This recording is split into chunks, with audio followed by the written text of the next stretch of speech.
যখন মদিনার গুরুত্ব কমে যাবে ঠিক তখনই জেরুজালেমের গুরুত্ব বেড়ে যাবে। সারা ওয়ার্ল্ডের মাথা ব্যথার কারণ জেরুজালেম। ঠিক তখনই শুরু হবে তারপরের কথা, যখন মদিনার গুরুত্ব কমে যাবে, জেরুজালেমের গুরুত্ব বেড়ে যাবে, ঠিক তখনই শুরু হবে মালহামা। এই হাদিসটা রাসূল তার সাহাবীকে বলছেন, তার নাম মুয়াজ ইবনে জাবাল। মুয়াজ ইবনে জাবালের ঘাড়ে হাত রেখে তিনি বলছেন, মুয়াজ, তারপরে শুরু হবে মালহামা। মালহামা কি? তিনি বলছেন, মালহামা হচ্ছে এমন যুদ্ধ যেটা মানব জাতি কখনো কল্পনাও করেনি। যে যুদ্ধে প্রত্যেক 100 জন সৈন্যর মধ্যে 99টা সৈন্য মারা যাবে।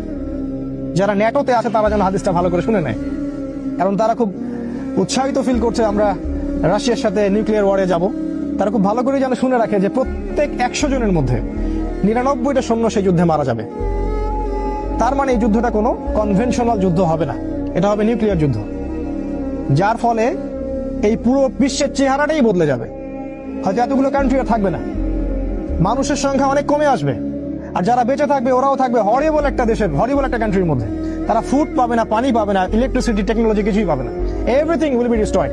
শুধু তাই নয়, সূর্যের আলো পৃথিবীতে আসবে না, যেমনটা সূরা দুখানের মধ্যে আছে, যে পুরো আকাশ ধোঁয়ায় ছেয়ে যাবে, সূর্যের আলো পৃথিবীতে আসতে পারবে না। আপনারা পারমাণবিক বিস্ফোরণের এই মাশরুম ক্লাউডগুলো দেখেন, সারা ওয়ার্ল্ডকে ঢেকে দিবে। তিনি বলছেন এই মালহামায় এইরকম একটা অবস্থা হবে, যেটা আমাদের সামনে। আর অফকোর্স আমাদের যারা স্কলার্স অফ ইসলাম তারা বেশিরভাগই হালুয়া, রুটি, বিরিয়ানি খাচ্ছেন এবং ঘুমাচ্ছেন। এগুলো নিয়ে তাদের কোনো মাথা ব্যথা নেই। মাসিহুদ দাজ্জাল, যে মাসিহের অপেক্ষায় স্টেট অফ ইসরায়েল বসে আছে, তাদের একজন মাসিহ আসবেন, এবং সেই মাসিহ যখন আসবেন তখন সারা ওয়ার্ল্ডকে তারা রুল করবে। কিন্তু তারা এটা বুঝতে ব্যর্থ হচ্ছে যে সেই মাসিহ ছিলেন ঈসা আলাইহিস সালাম, আর এই যে মাসিহ আসছেন সে হচ্ছেন মাসিহ কাযযাব, মিথ্যাবাদী মাসিহ, যাকে রাসূল সাল্লাল্লাহু আলাইহি ওয়াসাল্লাম প্রফেসাইড করেছেন যে তিনি হচ্ছেন মাসিহুদ দাজ্জাল। এন্ড অফ হিস্ট্রির সাথে ইহুদি, খ্রিস্টান, ইসরায়েল, ব্রিটেন, আমেরিকা এবং মুসলিমদের একটা ঘনিষ্ঠ সম্পর্ক আছে। ইতিহাসের শেষ পার্টটা বুঝতে হলে আপনাকে এই সবকিছু নলেজের সাথে ইসলামিক এই কোরআন এবং সুন্নাহর নলেজগুলোকে একসাথে মিলাতে হবে, তখন কি আপনি একটা পথ খুঁজে পাবেন। আর শেষ করার আগে আমি যে কটা কথা বলতে চাই সেটা হলো এই, যে আল্লাহ এবং তার রাসূল আমাদেরকে যা বলেছেন, আল্লাহ এবং তার রাসূল আমাদেরকে যা বলেছেন, দেখুন খেয়াল করে, যে ইহুদিরা দাজ্জালকে ফলো করবে। বি কেয়ারফুল, ইহুদিরা দাজ্জালকে ফলো করবে, এবং দাজ্জাল জেরুজালেম থেকে বের হয়ে বলবে আমি মাসিহ। যদি এমন একজন মানুষ জেরুজালেম থেকে বের হয়, অবশ্যই তিনি একজন মানুষ, সে কোনো সভ্যতা নয়, এটা ক্লিয়ার করে দিচ্ছি, সে কোনো সিভিলাইজেশন নয়। তবে হ্যাঁ, অনেক সভ্যতা তাকে ফলো করবে।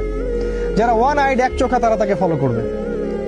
যাদের দুই চোখ নাই তারা ওকে ফলো করবে। দুই চোখ নাই তারা ওকে ফলো করবে, কারণ দাজ্জাল ইকোনমিক আপনাকে প্রগতি দিবে, অগ্রগতি দিবে, আপনাকে সবকিছুই দিবে, জান্নাত দিবে যেটা জাহান্নাম। তো জেরুজালেম থেকে একজন বের হয়ে যদি বলে আমি দাজ্জাল, আর ইসরায়েল বা ইহুদিরা যদি সারা ওয়ার্ল্ডকে রুল না করে, তাহলে কোনো ইহুদিও বিশ্বাস করবে না যে সে দাজ্জাল। আমার পয়েন্টটা বোঝার চেষ্টা করেন। যখন ইহুদিরা সারা ওয়ার্ল্ডকে রুল করবে, তারা ওয়ার্ল্ডের রুলিং স্টেটে পরিণত হবে, তখন যদি কেউ বের হয়ে বলে যে আনাল মাসিহ, আমি হচ্ছে দাজ্জাল, তখন তারা তাকে বিশ্বাস করবে। এখন তারা অনেক ব্ল্যাক ম্যাজিকও প্র্যাকটিস করে এবং তারা তার উপাসনাও করে, এবং তারা অপেক্ষায় বসে আছে কখন তিনি আসবেন। আর আস্তে আস্তে আস্তে আস্তে ইসরায়েল কিন্তু এই ওয়ার্ল্ডের রুলিং স্টেটে পরিণত হচ্ছে। ব্রিটেন, আমেরিকা, এই যে সিলসিলাটা, এটা অ্যাক্সিডেন্টালি হয়নি, এর পিছনে একজন মাস্টার মাইন্ড কাজ করছে। আর আমাদের মত হচ্ছে সেই মাস্টার মাইন্ড হচ্ছে দাজ্জাল স্বয়ং। সে পুরো ফেসটা তৈরি করে নিয়ে আসছে, এবং তার খুরুজের সময়টা অনেক কাছে, যদিও আমরা এখন হালুয়া, রুটি খাচ্ছি আর ঘুমাচ্ছি।